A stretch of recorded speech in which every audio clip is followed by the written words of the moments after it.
Bien sûr. C'est ce qui est en train de se passer en ce moment. Vous voyez, l'épouse de Christ, certainement. C'est le message de l'heure, vous voyez. L'épouse de Christ. Bien sûr, elle est composée d'apôtres, de prophètes, de docteurs, d'évangélistes et de pasteurs. Pas vrai?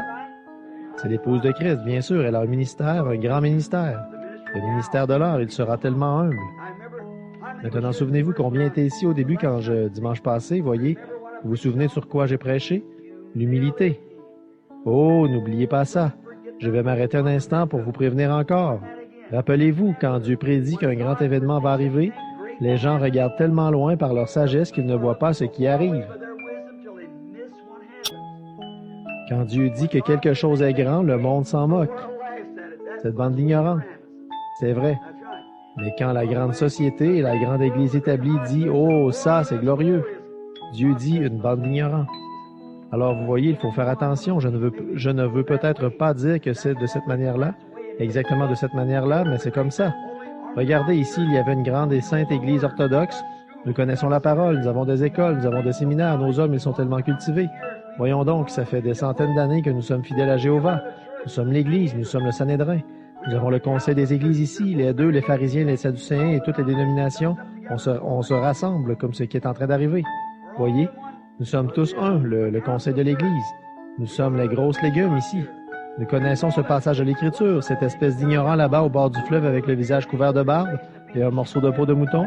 Il veut nous en apprendre à nous? C'est certain, il ne voulait pas écouter cela.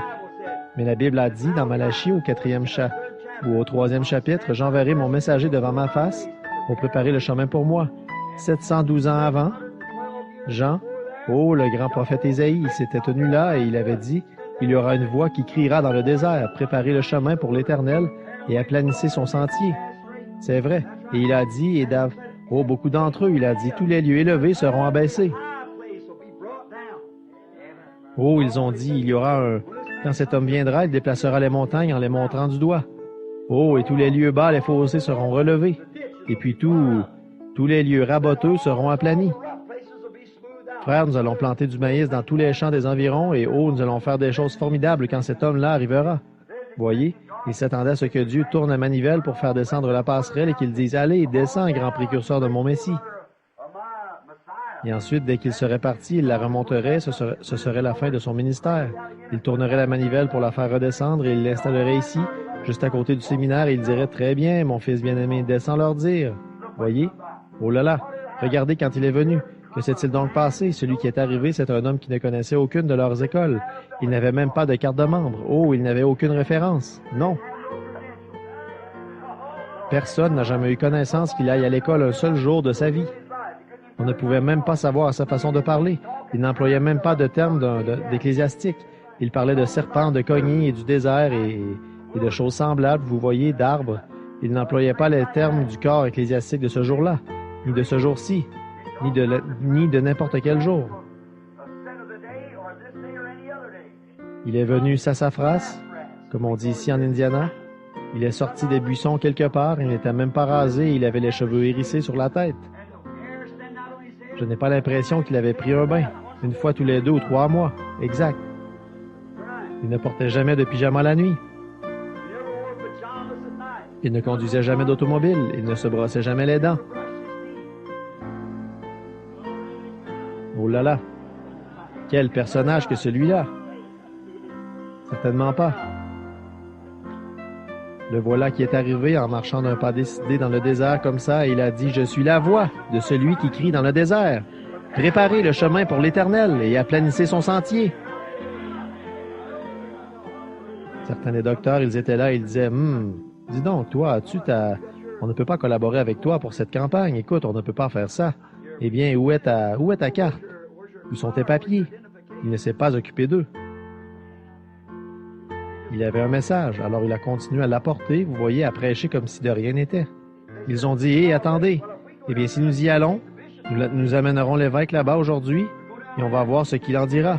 Nous irons là-bas si nous savons qu'eux, ils sont à la tête de l'Église et nous savons qu'il devra reconnaître ça.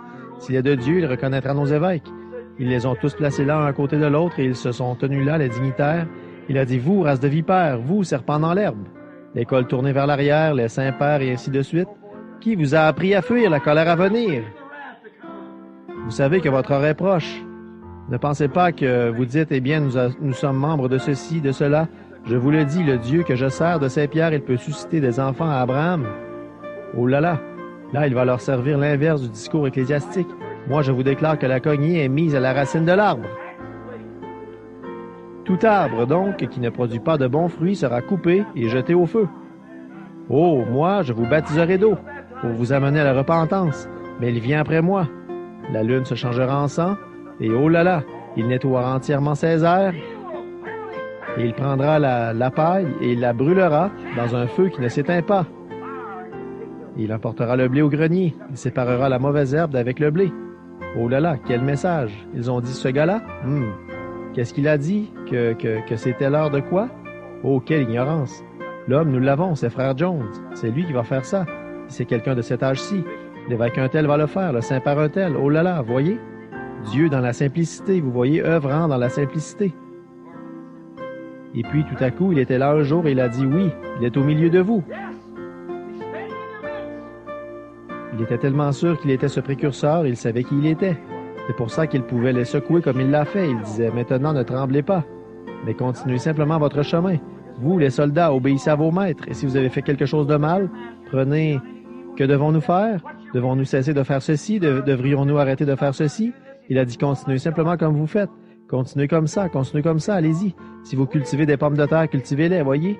Vous, les soldats, n'employez pas la violence. Et vous, faites ceci. Et ce que vous faites, continuez simplement à le faire. Obéissez à vos maîtres, et ainsi de suite. Rabbi, que devrions-nous faire? Continuez simplement comme vous faites, vous voyez. Mais il y en a un au milieu de vous que vous ne connaissez pas. Il savait que c'était l'heure de son message. Il savait qu'il devait présenter cette personne. Il savait qu'il était là. Un au milieu de vous. Vous ne le voyez pas, il se passe des choses dont vous ne connaissez rien. Et alors, donc, il va se passer quelque chose, a-t-il dit. Vous voyez, et il sera là. Et je le reconnaîtrai. Finalement, un jour, il a dit, voici, il est là. Voici l'agneau de Dieu qui ôte le péché du monde. Il a dit, maintenant, mon temps est écoulé, je vous l'ai présenté, maintenant il faut que je diminue. Il faut que je disparaisse de la scène. C'est lui qui va prendre la relève. Le millénium ne va pas tarder à commencer, vous voyez, et le temps est proche. Alors quand il est arrivé, alors que Jean lui-même avait dit, il va vraiment secouer dans tous les sens. Il va séparer le blé de la paille et il va la brûler. Et il va nettoyer entièrement ses airs et il a son van à la main. Mais qu'est-ce qu'il était?